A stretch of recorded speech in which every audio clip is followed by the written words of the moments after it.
Assalamualaikum warahmatullahi wabarakatuh, selamat datang. Apa kabar? Semoga kalian semua selalu dalam keadaan sehat dan bahagia, ya.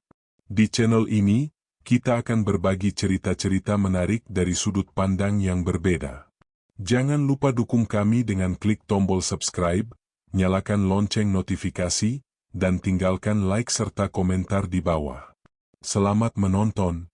Langit sore di pinggir kota selalu punya warna yang sendu, perpaduan jingga dan abu-abu yang menciptakan suasana melankolis.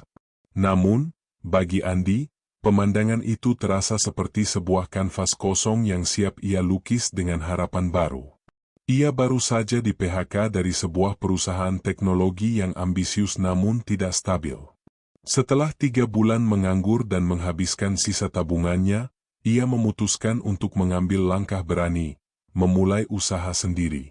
Bukan usaha startup dengan ide-ide revolusioner, melainkan sebuah usaha yang jauh lebih sederhana dan membumi, warung makan. Pilihan lokasi jatuh pada sebuah ruko tua yang terletak di ujung jalan, jauh dari keramaian. Ruko itu terkenal di kalangan warga setempat sebagai tempat yang angker. Warga sering menceritakan kisah-kisah seram tentang penampakan, suara-suara aneh, dan aura dingin yang selalu menyelimuti bangunan itu. Akibatnya, ruko itu dijual dengan harga yang sangat murah, jauh di bawah harga pasar. Sebuah keuntungan yang tidak bisa dilewatkan oleh Andi, yang pragmatis dan tidak percaya pada tahayul. Baginya, angker atau tidak angker, yang terpenting adalah harganya. Ruko itu memang terlihat mengerikan. Cat dindingnya mengelupas, jendelanya pecah, dan lumut tebal menutupi sebagian besar temboknya. Di dalamnya, debu tebal menutupi setiap sudut, dan sarang laba-laba raksasa menggantung di langit-langit. Bau apek yang menyengat menusuk hidung, dan ada sebuah rasa dingin yang tidak wajar di setiap sudut ruangan. Namun, Andi tidak peduli. Dengan modal seadanya, ia membeli ruko itu, dan ia mulai merenovasinya. Ia menghabiskan 2 minggu untuk membersihkan ruko itu. Ia mengecat ulang dindingnya dengan warna putih yang cerah, mengganti jendela-jendela yang pecah, dan memasang lampu-lampu baru yang terang. Ia membeli beberapa meja dan kursi bekas yang ia perbaiki sendiri, dan ia memasang sebuah spanduk yang ia buat sendiri di depan warung. Spanduk itu bertuliskan, "Warung Laris Manis." Nama yang cerah dan optimistis, sangat kontras dengan sejarah gelap bangunan itu. Andi membuka warungnya pada malam minggu. Ia memasak menu andalannya, nasi goreng spesial, soto ayam, dan mie rebus.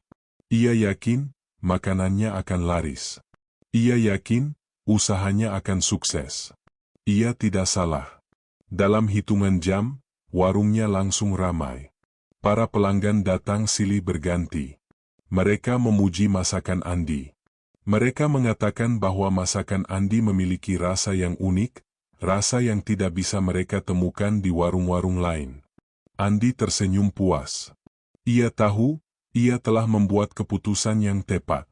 Beberapa minggu berlalu, dan warung Laris Manis menjadi tempat favorit para warga. Para pelanggan datang dari berbagai kalangan, dari mahasiswa hingga buruh, dari anak muda hingga orang tua. Mereka semua datang untuk menikmati masakan Andi yang lezat dan harganya yang terjangkau. Warung Andi selalu penuh. Ia bahkan harus menyewa 2 orang karyawan untuk membantunya. Namun, di balik kesuksesan itu, Andi tidak menyadari bahwa ia telah membangun sebuah kerajaan di atas sebuah makam. Sebuah makam yang tidak ingin diganggu. Sebuah makam yang akan menuntut balas. Andi terlalu sibuk dengan kesuksesannya. Ia terlalu sibuk dengan rencananya untuk memperluas usahanya. Ia tidak menyadari bahwa ia telah membangun sebuah pemicu. Sebuah pemicu yang akan melepaskan sebuah petaka yang mengerikan. Sebuah petaka yang akan menghantuinya, dan akan mengambil semua yang ia miliki. Warung Laris Manis terus berdenyut dengan kehidupan. Tawa pelanggan, suara piring dan sendok yang beradu, dan aroma masakan yang menggoda mengisi setiap sudut ruangan. Namun, Di tengah semua keramaian itu, gangguan-gangguan aneh mulai muncul. Gangguan pertama dimulai dengan hal-hal kecil. Piring-piring yang baru saja dicuci, tiba-tiba pecah sendiri di rak. Tidak hanya satu, tetapi beberapa piring. Andi mengira itu hanya kecelakaan, mungkin karena raknya tidak stabil. Ia mengganti piring-piring yang pecah, dan ia memperbaiki raknya. Namun, piring-piring itu kembali pecah.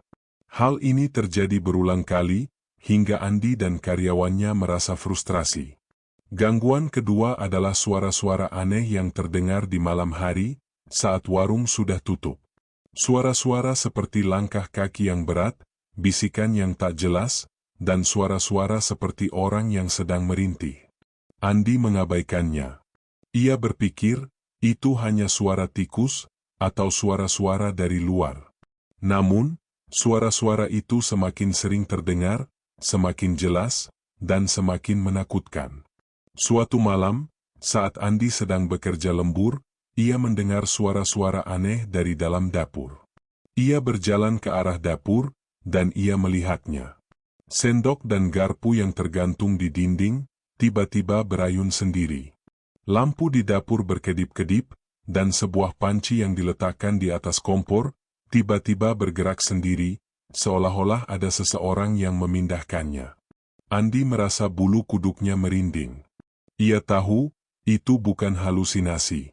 Itu adalah sebuah kenyataan. Ia mencoba untuk tetap tenang. Ia mengambil napas dalam-dalam, dan ia berteriak. "Siapa di sana?" Tidak ada jawaban. Namun, suara-suara itu berhenti. Andi merasa lega. Ia berpikir, ia telah menakuti apapun itu. Namun, ia tidak tahu, ia telah melakukan sebuah kesalahan. Ia telah menunjukkan bahwa ia takut. Dan itu adalah sebuah undangan. Gangguan itu semakin parah. Beberapa pelanggan mulai mengeluh tentang bau busuk yang tiba-tiba muncul di warung. Bau busuk itu begitu menyengat, begitu menjijikkan, seolah-olah ada sesuatu yang membusuk di dalam warung. Andi mencoba mencari sumber bau itu, tetapi ia tidak menemukan apa-apa. Bau itu muncul dan menghilang secara tiba-tiba, seolah-olah ia datang dan pergi sesuai kehendaknya sendiri. Suatu malam, saat warung sudah tutup, Andi melihat sebuah bayangan yang melayang di atas kasir. Bayangan itu terlihat seperti seorang wanita dengan rambut panjang yang menutupi wajahnya. Ia tidak memiliki kaki. Ia hanya melayang, dan ia menatap Andi dengan mata yang kosong. Reza terperanjak. Ia tidak bisa bergerak. Ia hanya bisa menatap bayangan itu. Bayangan itu perlahan-lahan mendekat, ia berhenti di depannya, dan ia berbisik. "Pulanglah." Bisik suara itu, suaranya terdengar seperti sebuah rintihan yang menyakitkan. "Kau tidak seharusnya di sini." Andi berteriak. Ia melompat dari kursinya, dan ia lari keluar dari warung. Ia lari secepat yang ia bisa. Ia tidak berhenti sampai ia berada di dalam mobilnya. Ia mengunci pintu, ia menyalakan mesin, dan ia lari. Ia lari seolah-olah ia sedang dikejar oleh sesuatu yang sangat jahat. Ia sampai di rumahnya, ia tidak bisa tidur. Ia duduk di tempat tidurnya, ia memandangi jendela, dan ia memikirkan apa yang terjadi. Ia tahu, ia tidak bisa mengabaikannya lagi. Ia tahu, ia harus melakukan sesuatu.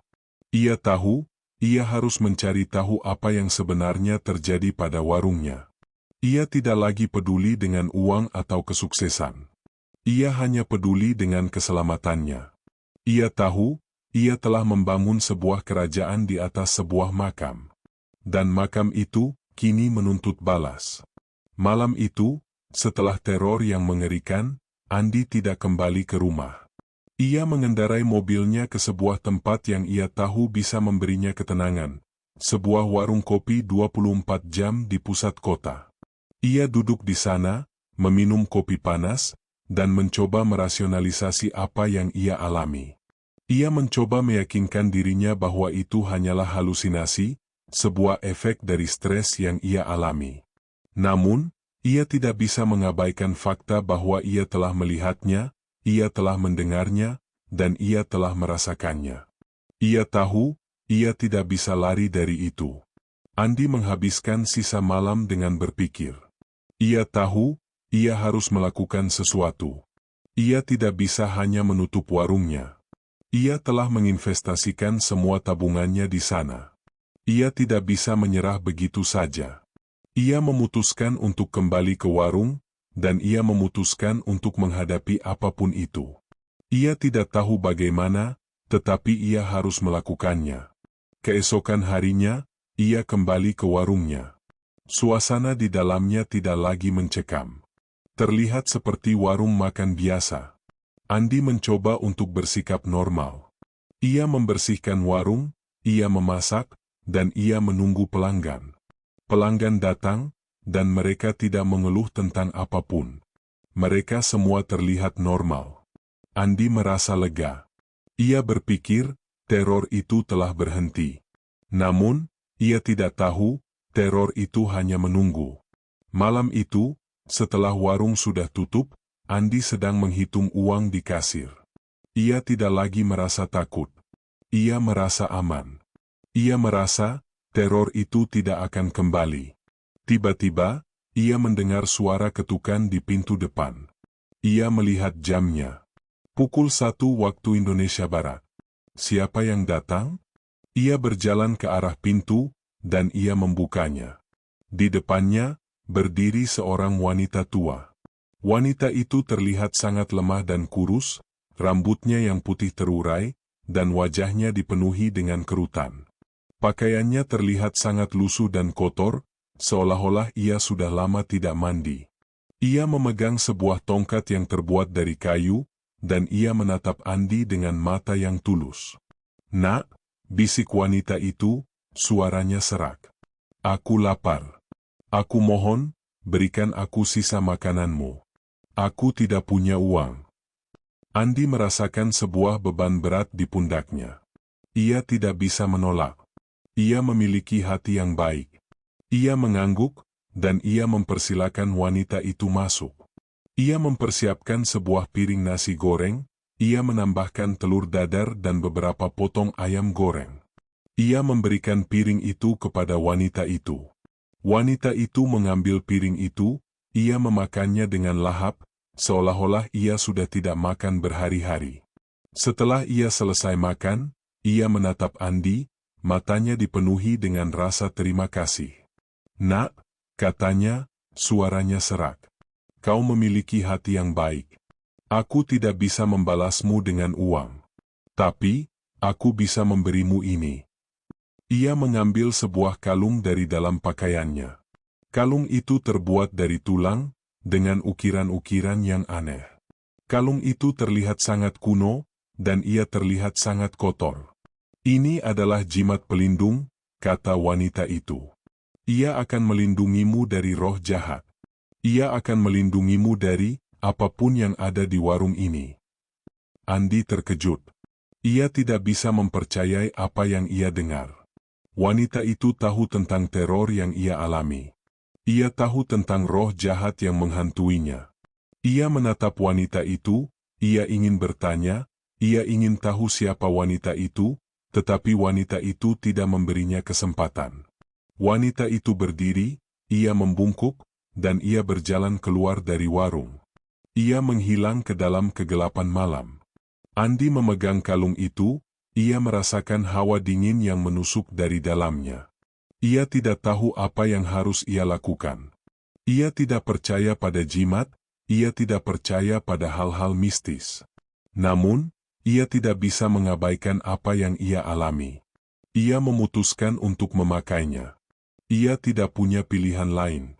Ia harus percaya, ia harus berharap, bahwa kalung itu akan melindunginya. Ia memakainya di lehernya, dan ia kembali ke kasir. Ia tidak menyadari, bahwa kalung itu, yang ia pikir adalah sebuah jimat, adalah sebuah pemicu. Sebuah pemicu yang akan melepaskan sebuah petaka yang mengerikan. Sebuah petaka yang akan membuatnya menjadi sebuah monster. Andi terbangun di pagi hari dengan perasaan lega. Ia tidur nyenyak. Ia tidak lagi dihantui oleh mimpi-mimpi buruk. Ia tidak lagi mendengar bisikan-bisikan, ia tidak lagi melihat bayangan-bayangan. Ia merasa, kalung itu telah melindunginya. Ia merasa, teror itu telah berhenti.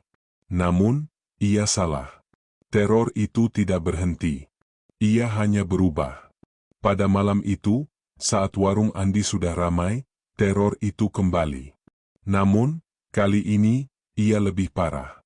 Ia lebih menakutkan. Piring-piring tidak lagi pecah. Suara-suara aneh tidak lagi terdengar. Kali ini, ia muncul. Ia menampakkan dirinya. Para pelanggan yang sedang makan, tiba-tiba berteriak. Mereka menunjuk ke arah sudut warung. Andi menoleh, dan ia melihatnya. Sosok hantu wanita yang ia lihat sebelumnya. Sosok itu terlihat lebih jelas, lebih nyata. Rambutnya panjang dan berantakan, menutupi sebagian wajahnya. Matanya merah, ia terlihat sangat marah. Ia melayang di udara, ia tidak menyentuh lantai. Ia menatap para pelanggan dengan tatapan yang penuh kebencian. Para pelanggan panik. Mereka menjerit, mereka lari keluar dari warung, mereka meninggalkan makanan dan uang mereka. Andi tidak bisa bergerak. Ia hanya bisa menatap hantu itu. Hantu itu perlahan-lahan melayang ke arahnya. Ia berhenti di depannya, ia menatapnya, dan ia berbisik. "Kau tidak bisa melarikan diri." Bisik suara itu, suaranya serak dan menakutkan. "Aku akan menghantuimu." Andi merasa takut, namun ia tidak bisa bergerak. Ia merasakan sebuah kekuatan yang kuat, sebuah kekuatan yang jahat. Hantu itu mengulurkan tangannya, dan ia mencoba untuk menyentuhnya. Andi menutup matanya, ia berteriak. Namun, saat ia berteriak, ia merasakan sebuah kehangatan di lehernya. Itu adalah kalung yang diberikan oleh wanita tua itu. Kalung itu bersinar dengan cahaya yang redup, dan cahaya itu menyentuh hantu itu. Hantu itu berteriak, ia menjerit dengan suara yang mengerikan, dan ia menghilang. Andi membuka matanya. Ia melihat sekelilingnya. Warungnya kosong. Para pelanggan sudah pergi. Ia merasa sangat lelah. Ia merasa sangat putus asa. Ia tidak bisa terus-menerus hidup seperti ini. Ia tidak bisa terus-menerus hidup dalam ketakutan. Ia tahu, ia harus melakukan sesuatu. Ia harus mencari tahu apa yang sebenarnya terjadi. Ia harus mencari tahu mengapa ia diganggu, dan mengapa warungnya dihantui. Ia tidak bisa hanya mengandalkan kalung itu. Ia harus mengakhirinya. Ia harus menemukan kebenaran. Keesokan harinya, ia memutuskan untuk mencari tahu tentang sejarah ruko itu. Ia memutuskan untuk mencari tahu tentang tanah keramat yang dikeluhkan oleh warga setempat. Ia tahu, ia harus berani. Ia tahu, ia harus melakukannya. Ia tidak lagi peduli dengan uang atau kesuksesan. Ia hanya peduli dengan keselamatannya. Ia tahu, ia tidak bisa lari dari itu. Ia tahu, ia harus menghadapinya. Ia meninggalkan warungnya, dan ia berjalan ke arah sebuah perpustakaan tua di pusat kota. Ia mencari buku-buku tentang sejarah kota, tentang cerita-cerita rakyat, dan tentang legenda-legenda lokal. Ia menghabiskan beberapa jam mencari, dan ia akhirnya menemukan sebuah buku tua yang usang. Di sampulnya, ada sebuah tulisan dengan tinta yang memudar, Sejarah Gumilang. Ia membuka buku itu, dan ia membacanya. Ia membaca tentang sejarah kota itu, tentang masa lalu yang kelam, tentang perang-perang yang terjadi di sana, dan tentang para tawanan perang yang tewas di sana. Ia membaca tentang sebuah tanah keramat, yang dulunya adalah sebuah tempat penguburan massal para tawanan perang. Ia merasakan sebuah firasat yang buruk. Ia tahu, ia telah menemukan sesuatu yang sangat penting. Ia tahu, warungnya dibangun di atas tanah itu. Ia tahu, ia telah membangun sebuah kerajaan di atas sebuah makam. Dan ia tahu, makam itu tidak ingin diganggu. Kenyataan yang baru saja ia temukan di dalam buku sejarah kota membuat tubuh Andi membeku. Ia tidak lagi duduk di perpustakaan yang sepi, melainkan di sebuah medan perang yang terkubur. Warungnya, tempat ia membangun impiannya, adalah sebuah pintu gerbang menuju masa lalu yang penuh dengan penderitaan. Rasa takut yang selama ini ia rasakan kini berubah menjadi rasa ngeri yang mendalam. Ia membaca kembali setiap kalimat, mencari detail yang mungkin ia lewatkan. Buku itu menjelaskan bahwa di masa penjajahan, lokasi yang kini ia tempati adalah sebuah kamp tawanan yang brutal. Ribuan tawanan tewas, baik karena kelaparan, penyakit, maupun siksaan. Mereka dikubur dalam sebuah lubang besar, tanpa nama, tanpa upacara. Roh-roh mereka, menurut legenda, tidak pernah menemukan kedamaian. Andi menutup buku itu, tangannya bergetar. Ia tidak bisa lagi mengabaikan teror yang ia alami. Ia tidak bisa lagi merasionalisasi piring yang pecah atau suara-suara aneh. Itu semua adalah manifestasi dari penderitaan yang tak terhitung. Ia menyadari, hantu wanita yang ia lihat bukanlah sosok acak. Ia adalah salah satu dari ribuan jiwa yang terperangkap di bawah warungnya. Ia kembali ke warung dengan perasaan yang sangat berat. Ia melihat warungnya dengan pandangan yang berbeda. Dinding-dinding yang tadinya cerah, kini terlihat seperti sebuah nisan yang besar. Meja-meja dan kursi-kursi yang tadinya terlihat ramah, kini terlihat seperti tempat-tempat yang dipenuhi dengan kesedihan. Ia merasa mual. Ia tahu, ia tidak bisa hanya diam. Ia harus mencari tahu lebih banyak. Ia harus mencari tahu mengapa hantu wanita itu hanya mengganggunya. Ia harus mencari tahu apa yang ia inginkan. Andi memutuskan untuk berbicara dengan warga setempat. Ia pergi ke rumah Pak Tua Rahmat, seorang kakek yang dikenal sangat tahu tentang sejarah kota dan legenda-legenda lokal. Ia mengetuk pintu, dan Pak Tua Rahmat mempersilakannya masuk. Rumahnya kecil, dipenuhi dengan buku-buku tua dan benda-benda antik. Aroma rempah-rempah dan wewangian tradisional memenuhi ruangan. "Duduk, Nak," kata Pak Tua Rahmat, suaranya tenang. "Aku tahu kenapa kau datang. Aku sudah menduga ini akan terjadi." Andi terkejut. "Bapak tahu tentang warung saya?" Pak Tua Rahmat mengangguk. "Tentu. Setiap orang di kota ini tahu tentang warungmu. Setiap orang tahu tentang sejarah ruko itu. Semua pemilik sebelumnya mengalami hal yang sama. Mereka semua lari. Tapi kau berbeda. Kau tidak lari." "Saya tidak bisa lari," kata Andi, suaranya dipenuhi dengan keputusasaan. "Saya sudah menginvestasikan segalanya di sana." "Dan karena itu, kau mendapatkan perhatiannya," kata Pak Tua Rahmat. "Kau tidak hanya membuka warung di atas tanah keramat. Kau membangun sebuah kerajaan. Sebuah kerajaan yang didirikan di atas penderitaan." "Kenapa? Kenapa roh itu hanya mengganggu saya? Dan siapa dia?" tanya Andi. Pak Tua Rahmat menghela napas panjang. Ia menatap Andi dengan mata yang dipenuhi dengan kesedihan. "Roh itu, dia bukan roh biasa. Dia adalah roh penjaga. Dia adalah roh yang paling kuat di antara mereka semua. Dia adalah roh yang tidak ingin ada yang mengganggu tempat itu." "Kenapa?" "Ia adalah pemimpin mereka," kata Pak Tua Rahmat. "Ia adalah seorang wanita muda, yang berjuang sampai akhir. Ia melihat teman-temannya tewas satu persatu, dan ia tidak bisa melakukan apapun. Ia menanggung semua penderitaan mereka. Dan ia berjanji, ia akan menjaga tempat itu selamanya. Ia tidak ingin ada yang mengganggunya." Andi merasa sebuah beban berat di pundaknya. Ia tidak hanya berhadapan dengan sebuah hantu. Ia berhadapan dengan sebuah tragedi, sebuah kisah yang penuh dengan penderitaan. Ia tahu, ia telah melakukan sebuah kesalahan. Ia telah mengganggu kedamaian mereka. "Tapi, kenapa ia mengganggu saya? Kenapa ia tidak mengganggu pemilik sebelumnya?" tanya Andi. "Karena kau berbeda," kata Pak Tua Rahmat. Pemilik sebelumnya hanya membuka warung. Mereka tidak mengubahnya.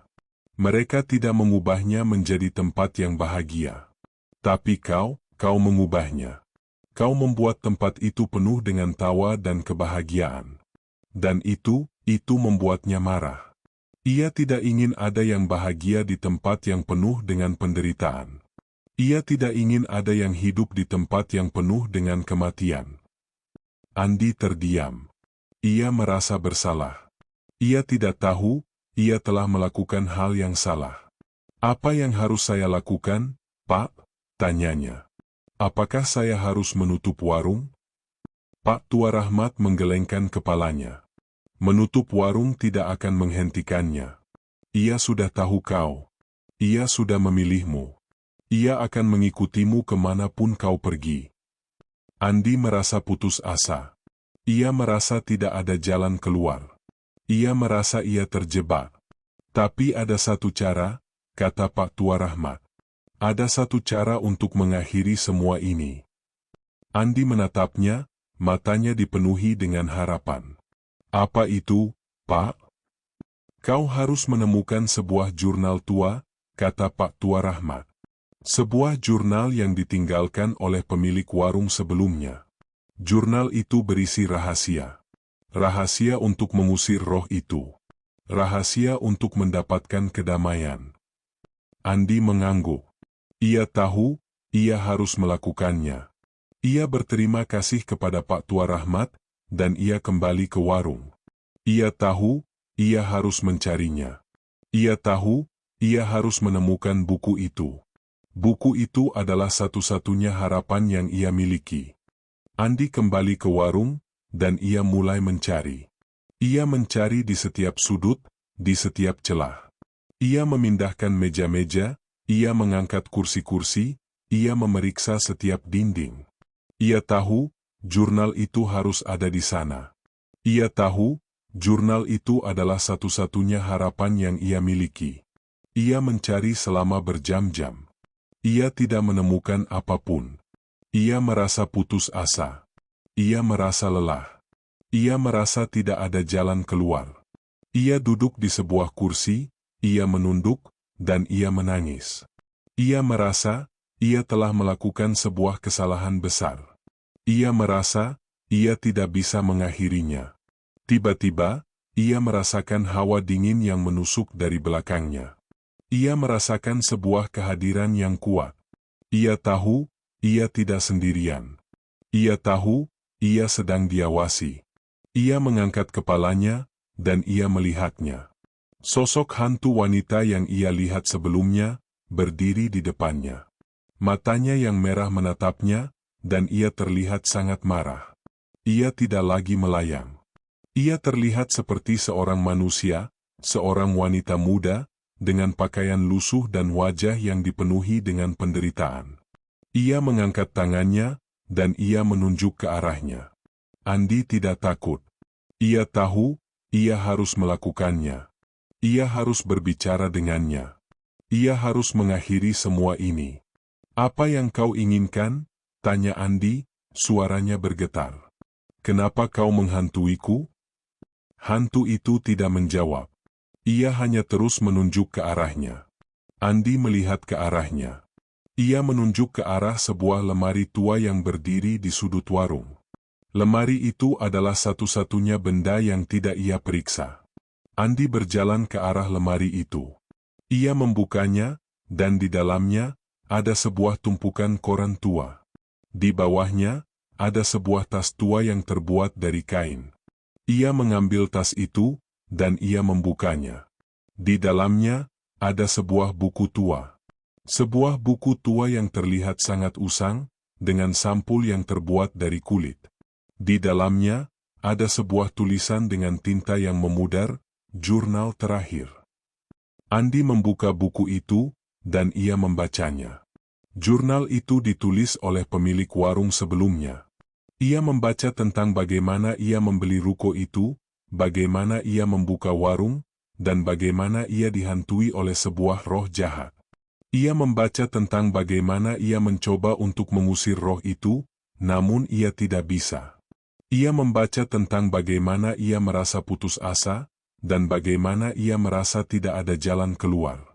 Namun, di tengah-tengah jurnal itu, ia menemukan sebuah bab baru. Bab itu berjudul Perjanjian. Ia membaca tentang bagaimana ia bertemu dengan seorang dukun yang memberitahunya tentang sebuah ritual. Sebuah ritual yang akan membuatnya membuat sebuah perjanjian dengan iblis. Perjanjian itu, katanya, akan memberinya kekuatan. Kekuatan untuk mengusir roh jahat. Andi merasa mual. Ia tidak bisa mempercayai apa yang ia baca. Ia tidak ingin melakukan itu. Ia tidak ingin membuat perjanjian dengan iblis. Ia tidak ingin menjadi bagian dari sebuah kejahatan. Ia tahu, ia tidak bisa melakukannya. Ia tahu, itu adalah hal yang salah. Ia menutup buku itu, ia menatap hantu wanita itu. Ia tahu, ia harus melakukan sesuatu. Ia harus mengakhirinya. Ia tahu, ia tidak bisa lari dari itu.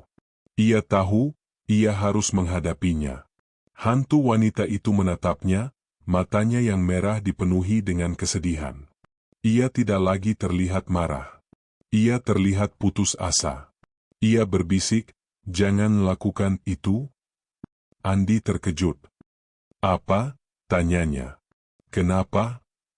"Itu bukan jalan keluar," bisik suara itu. "Itu jalan menuju kehancuran." Andi terdiam. Ia tidak tahu apa yang harus ia lakukan. Ia tidak tahu harus percaya siapa. Ia tidak tahu harus pergi kemana.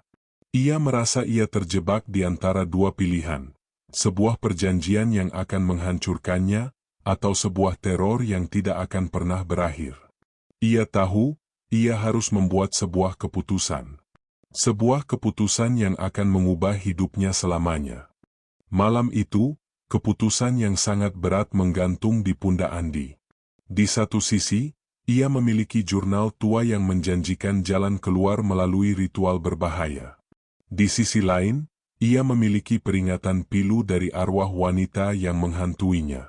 Hawa dingin di warung terasa semakin pekat, seolah-olah seluruh penderitaan dari tanah itu kini terkonsentrasi di sekelilingnya. Pilihan ada di tangan Andi. Apakah ia akan mengikuti petunjuk jurnal dan mempertaruhkan jiwanya, atau apakah ia akan menyerah pada ketakutan dan kehilangan segalanya? Andi memegang jurnal itu erat-erat. Hati kecilnya ingin mempercayai peringatan dari arwah wanita itu. Namun, akal sehatnya, yang selama ini selalu menjadi panduannya, mengatakan bahwa ia tidak bisa terus hidup dalam teror. Ia telah melihat apa yang bisa dilakukan hantu itu. Ia telah melihat bagaimana ia bisa menakuti para pelanggannya, bagaimana ia bisa menghancurkan usahanya. Ia tahu, ia tidak bisa mengalahkannya dengan kekuatan manusia. Ia butuh bantuan. Bantuan yang ia pikir hanya bisa ia dapatkan dari jurnal itu. Ia mengabaikan peringatan itu. Ia memutuskan untuk mengikuti instruksi di dalam jurnal. Ia membaca kembali bab Perjanjian. Jurnal itu menjelaskan secara rinci tentang sebuah ritual kuno yang harus dilakukan di tengah malam, di tempat yang paling gelap di warung itu. Ritual itu melibatkan beberapa benda, sebuah lilin hitam, sebuah piring berisi darah ayam, dan sebuah jimat yang terbuat dari tulang, yang ia kenali sebagai kalung yang diberikan oleh wanita tua misterius itu. Andi merasa bulu kuduknya merinding saat ia membaca bagian itu. Wanita tua itu, apakah dia adalah bagian dari iblis itu? Apakah dia sengaja memberinya kalung itu untuk memicunya melakukan ritual itu? Ia tidak tahu, tetapi ia tidak punya pilihan. Ia tidak bisa melarikan diri dari takdirnya. Ia tahu, ia harus melakukannya. Ia harus membuat sebuah perjanjian dengan iblis. Andi menunggu hingga tengah malam. Ia mengunci pintu warung, ia mematikan semua lampu, dan ia berjalan ke arah sebuah sudut gelap di belakang warung. Ia mengambil semua benda yang ia butuhkan, dan ia menyalakannya. Lilin hitam itu menyala, menciptakan sebuah cahaya yang redup dan mengerikan. Bau lilin itu begitu menyengat, begitu busuk, seolah-olah ia terbuat dari bahan-bahan yang tidak suci. Ia menaruh piring berisi darah ayam di depannya, dan ia mengambil kalung itu. Ia meletakkannya di tangannya, dan ia melihat cahaya redup memancar dari dalamnya. Andi menutup matanya, ia mengambil napas dalam-dalam, dan ia mulai membaca mantra yang tertulis di dalam jurnal. Suaranya bergetar, tetapi ia tetap melakukannya. Saat ia membaca mantra itu, ia merasakan hawa dingin yang menusuk dari sekelilingnya. Suara-suara bisikan mulai terdengar, bisikan-bisikan yang tak jelas, seolah-olah ada ribuan suara yang berbisik di samping telinganya. Ia merasakan sebuah kekuatan yang kuat, sebuah kekuatan yang gelap, yang muncul dari dalam tanah. Ia tahu, iblis itu telah datang. Ia membuka matanya, dan ia melihatnya. Di depannya, di tengah-tengah asap yang mengepul, muncul sebuah sosok yang besar dan gelap. Sosok itu tidak memiliki wajah, tidak memiliki mata. Ia hanya memiliki kegelapan yang pekat. Ia menatap Andi, dan ia berbisik, suaranya dalam dan mengerikan. "Kau memanggilku," bisik suara itu. Andi merasakan sebuah beban berat di pundaknya. Ia merasakan jiwanya tertarik keluar dari tubuhnya. Ia merasa, ia akan mati di sana. Namun, ia tidak menyerah. Ia tahu, ia harus melakukannya. Ia harus membuat sebuah perjanjian dengannya. "Aku ingin kekuatan," kata Andi, suaranya bergetar. "Aku ingin mengusir roh jahat yang menghantuiku." Iblis itu tertawa. Tawanya terdengar seperti suara gema yang mengerikan. "Kau bodoh," bisik suara itu. "Kau pikir kau bisa mendapatkan sesuatu tanpa memberikan sesuatu?" "Aku tahu," kata Andi. "Aku akan memberikan apapun yang kau inginkan." Iblis itu terdiam sejenak. Ia melihat ke arah Andi, dan ia melihat sebuah cincin yang ia pakai. Sebuah cincin yang diberikan oleh ibunya. Cincin yang memiliki nilai sentimental yang tinggi baginya. Cincin yang menjadi satu-satunya kenangan tentang ibunya yang sudah tiada. "Aku ingin itu," bisik suara itu. "Berikan cincin itu kepadaku." Andi terkejut. Ia tidak ingin memberikannya. Cincin itu adalah satu-satunya benda yang ia miliki dari ibunya. Namun, ia tahu, ia harus melakukannya. Ia tidak punya pilihan. Ia melepaskan cincin itu, dan ia memberikannya kepada iblis itu. Iblis itu mengambil cincin itu, dan ia menghilang. Namun, di saat ia menghilang, Andi merasakan sebuah kekuatan yang kuat, sebuah kekuatan yang gelap, yang mengalir ke dalam tubuhnya. Ia merasakan matanya berubah. Ia melihat sekelilingnya, dan ia melihatnya. Sosok-sosok hantu yang tidak ia lihat sebelumnya. Sosok-sosok yang terlihat seperti tawanan perang yang disiksa. Mereka semua berdiri di sekelilingnya, menatapnya, dan mereka berteriak, mereka menjerit dengan suara yang mengerikan. Mereka tidak lagi terlihat menakutkan. Mereka terlihat seperti korban. Andi merasa mual. Ia tahu, ia telah melakukan sebuah kesalahan. Ia telah membuat sebuah perjanjian yang akan menghancurkannya. Ia tahu, ia kini tidak lagi menjadi dirinya sendiri. Ia kini menjadi sebuah monster. Kini, dengan kekuatan yang ia dapatkan dari iblis, Andi tidak lagi takut. Ia tidak lagi peduli dengan apa yang dipikirkan orang lain. Ia hanya peduli dengan satu hal, mengalahkan roh jahat yang menghantuinya. Ia tahu, ia harus melakukannya. Ia harus mengakhiri semua ini. Ia harus menunjukkan kepada roh jahat itu, bahwa ia memiliki kekuatan. Andi menunggu hingga tengah malam. Ia berdiri di tengah-tengah warungnya yang gelap, ia menunggu kedatangan roh jahat itu. Ia tidak perlu menunggu lama.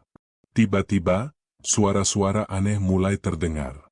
Suara-suara seperti rantai yang bergesekan, suara-suara seperti desahan yang menyakitkan. Ia merasakan hawa dingin yang menusuk dari sekelilingnya. Ia melihatnya. Roh jahat itu, yang terlihat lebih jelas dari sebelumnya, muncul di depannya. Ia tidak lagi terlihat seperti wanita muda yang cantik. Ia terlihat seperti monster, dengan mata merah yang menyala, dengan rambut panjang yang berantakan, dan dengan tangan-tangan yang dipenuhi dengan darah. Ia melayang di udara, dan ia menatap Andi dengan tatapan yang penuh kebencian. "Kau bodoh!" Bisik suara itu, suaranya serak dan menakutkan. "Kau pikir, kau bisa mengalahkanku?" Andi tidak takut. Ia tidak lagi peduli dengan apa yang dipikirkan hantu itu. Ia hanya peduli dengan satu hal, mengalahkannya. Ia mengangkat tangannya, dan ia memfokuskan pikirannya pada kekuatannya. Sebuah cahaya yang gelap, sebuah cahaya yang mengerikan, muncul dari tangannya. Cahaya itu menyentuh hantu itu, dan hantu itu berteriak. Ia menjerit dengan suara yang mengerikan, dan ia jatuh ke lantai. Andi berjalan ke arahnya. Ia tidak lagi memiliki belas kasihan. Ia hanya memiliki amarah. Ia mengangkat tangannya, dan ia bersiap untuk menyerang hantu itu. Namun, tiba-tiba, sebuah suara yang lembut terdengar dari belakangnya. "Jangan!" bisik suara itu. "Jangan lakukan." Andi menoleh. Ia melihatnya. Sosok wanita tua yang memberinya kalung itu, berdiri di belakangnya. Ia tidak lagi terlihat lemah. Ia terlihat kuat. Matanya yang tulus menatapnya, dan ia menggelengkan kepalanya. "Jangan biarkan dirimu dikuasai oleh kegelapan." bisik suara itu. Andi terdiam. Ia tidak tahu apa yang harus ia lakukan. Ia tidak tahu harus percaya siapa. Ia tidak tahu harus pergi kemana. Ia merasa ia terjebak di antara dua pilihan. Sebuah kekuasaan yang akan menghancurkannya, atau sebuah belas kasihan yang akan membuatnya menjadi korban. Ia melihat ke arah hantu itu. Hantu itu tidak lagi terlihat menakutkan. Ia terlihat seperti seorang wanita muda yang cantik, dengan wajah yang dipenuhi dengan air mata. Ia melihat ke arah wanita tua itu. Wanita tua itu mengangguk, ia menunjuk ke arahnya. Ia menunjuk ke arahnya. Ia ingin ia memilih. Andi merasakan sebuah perlawanan yang sangat kuat di dalam tubuhnya. Ia merasakan iblis itu mencoba untuk mengendalikannya. Iblis itu ingin ia membunuh hantu itu. Iblis itu ingin ia menguasai hantu itu. Namun, ia tidak bisa. Ia tidak bisa melakukannya. Ia tidak ingin menjadi sebuah monster. Andi menghela napas panjang. Ia menutup matanya. Ia memfokuskan pikirannya pada kebaikan, pada belas kasihan. Ia membayangkan warungnya yang ramai, ia membayangkan orang-orang yang tertawa. Ia membayangkan semua orang yang ia cintai. Ia membuka matanya, dan ia membuat sebuah keputusan. Ia mengangkat tangannya, dan ia tidak menyerang hantu itu. Ia menyerang dirinya sendiri. Ia menyerang kekuatan yang ia dapatkan dari iblis. Sebuah cahaya putih yang terang muncul dari tangannya, dan cahaya itu menyentuh tubuhnya. Ia berteriak. Ia menjerit dengan suara yang mengerikan, dan ia jatuh ke lantai. Saat ia jatuh, ia melihatnya. Sosok hantu wanita yang ia takuti, berdiri di depannya. Ia tidak lagi terlihat marah. Ia terlihat tersenyum. Senyumnya begitu manis, begitu tulus. Ia mengulurkan tangannya, dan ia menyentuh wajah Andi. Sentuhan itu tidak lagi terasa dingin. Sentuhan itu terasa hangat. Penuh dengan rasa terima kasih. "Terima kasih." bisik suara itu, suaranya lembut dan penuh kasih. "Kau telah membebaskan kami." Ia kemudian melayang, ia menyentuh wanita tua itu. Wanita tua itu tersenyum. Keduanya menghilang, mereka berdua. Mereka menghilang ke dalam cahaya. Mereka telah menemukan kedamaian yang mereka cari. Andi berdiri sendiri di tengah-tengah warungnya. Ia tidak lagi memiliki kekuatan. Ia tidak lagi memiliki kekuasaan. Ia tidak lagi memiliki apa-apa. Ia hanya memiliki dirinya sendiri. Ia tahu, ia telah berhasil. Ia telah mengakhiri semua ini. Setelah cahaya putih itu meredup dan menghilang, Andi tergeletak di lantai warungnya yang dingin. Seluruh tenaganya terkuras habis, dan napasnya tersengal-sengal. Ia merasa ringan, seolah-olah sebuah beban berat telah diangkat dari pundaknya. Ia telah berhasil. Ia telah membebaskan arwah-arwah yang terperangkap dan ia telah mengalahkan iblis yang telah ia panggil. Namun, kedamaian itu hanya berlangsung sesaat. Ia tidak menyadari bahwa ia telah membuat kesalahan yang sangat fatal. Kesalahan yang akan membuatnya membayar harga yang mahal. Ia berdiri perlahan, tubuhnya masih gemetar. Ia melihat sekelilingnya. Warungnya terlihat normal. Tidak ada lagi bayangan-bayangan yang menakutkan, tidak ada lagi hawa dingin yang menusuk, tidak ada lagi bisikan-bisikan. Ia merasa lega. Ia merasa, ia telah menang. Ia berjalan ke arah kasir, ia menyalakan lampu, dan ia melihatnya. Cincin yang ia berikan kepada iblis itu, kini ada di sana, di atas meja. Cincin itu bersinar dengan cahaya yang redup, sebuah cahaya yang terlihat sangat gelap. Andi merasa bulu kuduknya merinding. Ia tidak mengerti. Kenapa cincin itu kembali? Bukankah ia telah memberikannya kepada iblis? Ia mengambil cincin itu, dan saat ia menyentuhnya, ia merasakan sebuah kekuatan yang kuat, sebuah kekuatan yang gelap, yang mengalir ke dalam dirinya. Itu bukan kekuatan yang sama dengan kekuatan yang ia dapatkan dari iblis. Itu adalah kekuatan yang berbeda. Kekuatan yang lebih kuat. Kekuatan yang lebih gelap. Kekuatan yang akan membuatnya menjadi sebuah monster. Di saat yang sama, ia mendengar sebuah suara tawa yang mengerikan. Tawa itu begitu dalam, begitu gelap, seolah-olah ia datang dari neraka. Tawa itu bukan tawa iblis. Tawa itu adalah tawa dari roh jahat. Kau bodoh. Bisik suara itu, suaranya serak dan menakutkan. Kau pikir, kau bisa mengalahkanku? Kau tidak bisa? Kau telah memberiku kekuatan. Andi terkejut. Ia tidak mengerti. Ia melihat ke arahnya, namun tidak ada apa-apa. Ia hanya mendengar suara itu. Kau pikir, iblis, adalah yang terkuat? Suara itu berbisik. Kau salah. Iblis hanyalah sebuah alat untuk mendapatkan kekuatan darimu. Andi terdiam. Ia mulai mengerti. Wanita tua itu, ia bukan roh yang baik. Ia adalah roh jahat. Ia adalah roh jahat yang memanipulasi Andi untuk memanggil iblis. Ia memanipulasi Andi untuk membuat perjanjian, sebuah perjanjian yang akan memberikan kekuatan kepada roh jahat itu. Dan ia telah berhasil. Ia telah berhasil mendapatkan kekuatan yang ia butuhkan. Ia kini tidak lagi terikat pada tempat itu. Ia kini memiliki kebebasan. Andi merasa putus asa. Ia tahu, ia telah melakukan sebuah kesalahan yang tidak bisa ia perbaiki. Ia telah membebaskan sebuah monster yang jauh lebih kuat dari iblis. Ia telah membebaskan sebuah monster yang akan menghancurkan segalanya. Ia jatuh ke lantai, ia menunduk, dan ia menangis.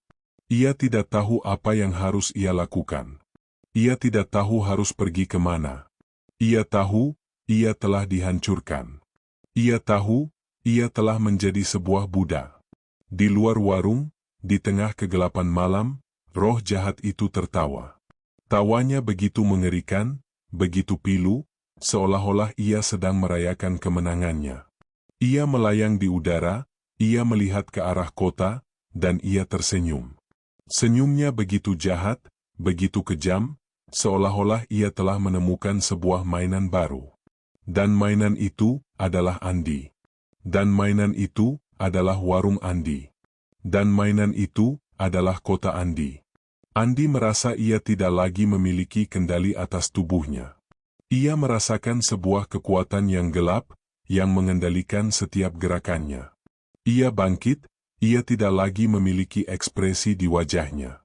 Matanya yang tadinya dipenuhi dengan air mata, kini dipenuhi dengan kegelapan yang pekat. Ia berjalan ke arah pintu warung, ia membukanya, dan ia melihat ke arah langit. Di langit, ada sebuah awan hitam yang besar, yang bergerak ke arahnya. Ia tahu, ia telah menjadi sebuah monster. Ia tahu, ia tidak bisa lagi kembali. Pagi itu, warung laris manis kembali beroperasi. Warung itu tidak lagi dipenuhi dengan bisikan-bisikan, tidak lagi dipenuhi dengan hawa dingin, tidak lagi dipenuhi dengan teror. Warung itu kini dipenuhi dengan kebahagiaan. Para pelanggan kembali. Mereka datang silih berganti. Mereka memuji masakan Andi. Mereka mengatakan bahwa masakan Andi tidak hanya lezat, tetapi ia juga memiliki sebuah rasa yang unik, sebuah rasa yang tidak bisa mereka temukan dimanapun. Sebuah rasa yang membuat mereka ingin kembali lagi. Namun, di balik kebahagiaan itu, ada sebuah rahasia yang mengerikan. Andi tidak lagi memiliki hati yang baik. Ia kini menjadi kejam dan serakah. Ia tidak lagi peduli dengan para buruh. Ia tidak lagi peduli dengan para pelanggan. Ia hanya peduli dengan uang. Ia menjadi sangat sukses. Warungnya menjadi sebuah kerajaan yang besar. Ia membeli tanah-tanah lain, ia membuka cabang-cabang baru, dan ia menjadi sebuah raja di bisnis warung makan. Ia tidak lagi takut pada roh jahat. Ia kini memiliki roh jahat itu di bawah kendalinya. Roh jahat itu menjadi sebuah budak yang bekerja untuknya. Ia menggunakan roh jahat itu untuk menarik pelanggan, ia menggunakan roh jahat itu untuk menghancurkan saingannya. Ia menggunakan roh jahat itu untuk mendapatkan kekayaan. Ia kini menjadi sebuah monster. Suatu malam, seorang pelanggan datang ke warung Andi. Pelanggan itu adalah wanita tua yang memberinya kalung itu. Wanita tua itu tidak lagi terlihat lemah. Ia terlihat kuat, ia terlihat berani.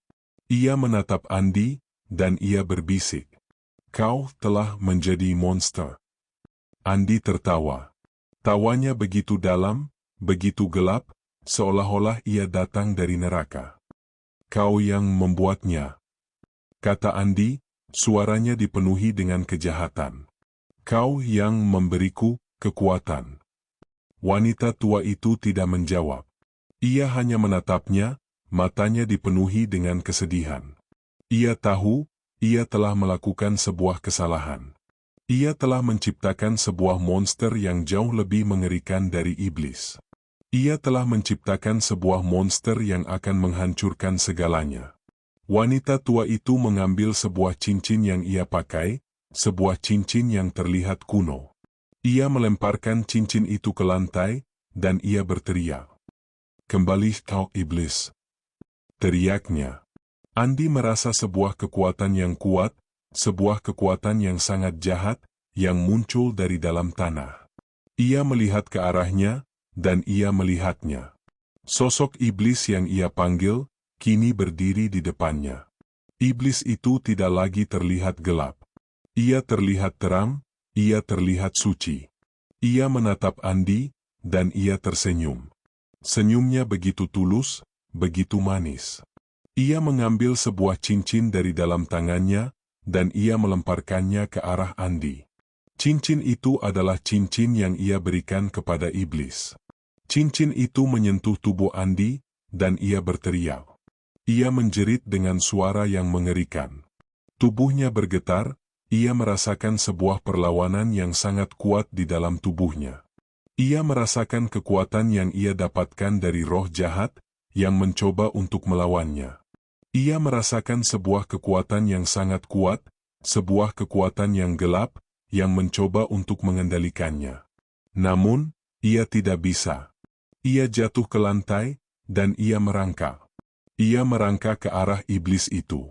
Iblis itu menatapnya, ia tersenyum, dan ia mengambil tangan Andi. Ia memegang tangan Andi, dan ia berbisik, "Kau telah dikuasai oleh kegelapan, kau telah menjadi budak." Andi berteriak, ia berteriak dengan suara yang mengerikan.